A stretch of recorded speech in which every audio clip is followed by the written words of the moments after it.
అంతా ఎందుకు? ఎవరినైతే నమ్ముకున్నామో యేసుక్రీస్తు, ఆయన కూడా మనలాంటి శరీరం కలిగిన వాడు కాదా? ఆయన అడుగు జాడలేందు మనం నడుచుకోవాలని మాదిరి ఉంచి వెళ్ళిపోయాడంట. సో యేసుక్రీస్తు ఒక్కరు చాలు. Is the best inspiration. ఒక బైబిల్ ఆథర్ అంటాడు, చదువుకున్న పిల్లలు ఉంటే జాగ్రత్తగా వినండి.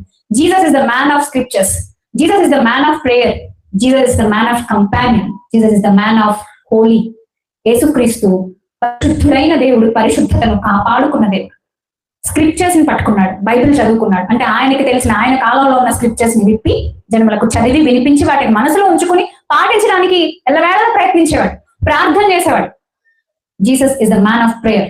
ఆయన ప్రార్థన చేసేవాడు, ప్రార్థన చేసే రక్షకుడు. ప్రార్థన ఎందుకు చేశాడు? ఆయన కోసం. ఆయన దాన్ని జయించలేక, శరీరాన్ని జయించలేక మనకు మాదిరి చూపించడానికి ప్రేయర్ చేసుకున్నాడు. మనకు మాదిరి చూపించడానికి అనేక విధాలైన చర్యలు చేశాడు. ఇంకా ఆయన తనకు ఏదైతే ప్రభు నుంచి వచ్చిందో అదంతా వ్యక్తపరిచాడు. తనలో ఉన్నటువంటి దేవత్వాన్ని కనబరిచాడు యేసుక్రీస్తు. అంటే మనకు మాదిరి ఉంచాడు. మనం ఆయనను చూసి నేర్చుకోవడానికి చాలా విషయాలను మన కళ్ళ ముందు పెట్టాడు. ఇంకెందుకు మనం బలం సరిపోదు మనకి? సీరియస్ గా మనం ఆయన మీద దృష్టి పెడితే, సీరియస్ గా మనం ఆయన ముందు తలదించితే, అయ్యా నాకు బలం సరిపోవట్లేదు, నా వల్ల కావట్లేదు అంటే బలం ఇచ్చేది ఆయనే. పాటలు పాడతాం కదా మనం, కానీ నిజంగా బలం పొందుకునేసరికి మాత్రం అవకాశం ఇవ్వం, స్పేస్ ఇవ్వం. చాలా మందికి పాటలు పాడడం, పనిచేయడం ఇవన్నీ వేరు అనుకుంటారండి. భక్తిలో గుర్తుపెట్టుకోండి, భక్తిలో, సంఘ పరిచర్యలో అన్ని విలువైన కార్యక్రమాలు ఒకదానికొకటి కనెక్ట్ అయి ఉన్నాయి. పరిచర్యలో అన్ని కనెక్ట్ అయి ఉంటాయి. అప్పుడే దేవునికి మహిమ, మనకు ఆశీర్వాదం. ఇది దేవునికి మహిమ. సో ఈ సంఘం, కొరింథీ సంఘం చాలా ప్రాబ్లమ్స్ తో ఉంది.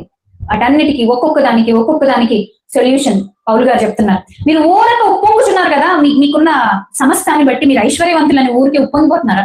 కొరింథీ పట్టణం అంటే మంచి ట్రేడింగ్ ఉన్నటువంటి సిటీ.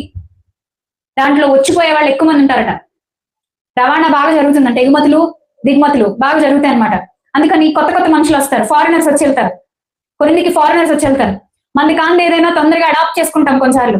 అవి పాపం కావచ్చు, పాప ఆలోచనలు కావచ్చు, మరి ఏదైనా. సో కొరింథీ పట్టణంలో ఉన్న ప్రజలకి పాపం, జారత్వం, వ్యభిచారము, కాముకత్వం, శరీరాన్ని పాడు చేసుకోవడం, దురలవాట్లు ఇవన్నీ వచ్చేస్తూ ఉన్నాయి. అందుకే పౌలు అంటాడు, మీరు ఐశ్వర్యంతో ఉన్నారు, మీ దగ్గర డబ్బులు ఉన్నాయని రేగిపోతున్నారా? మీ దగ్గర అన్ని బాగానే ఉన్నాయని ఎగిరెగిరి పడుతున్నారా? ఊరక ఉప్పొంగకండి. మీరు ఏం చేస్తారో తెలుసా? ఒక సొల్యూషన్ ఇచ్చాడండి.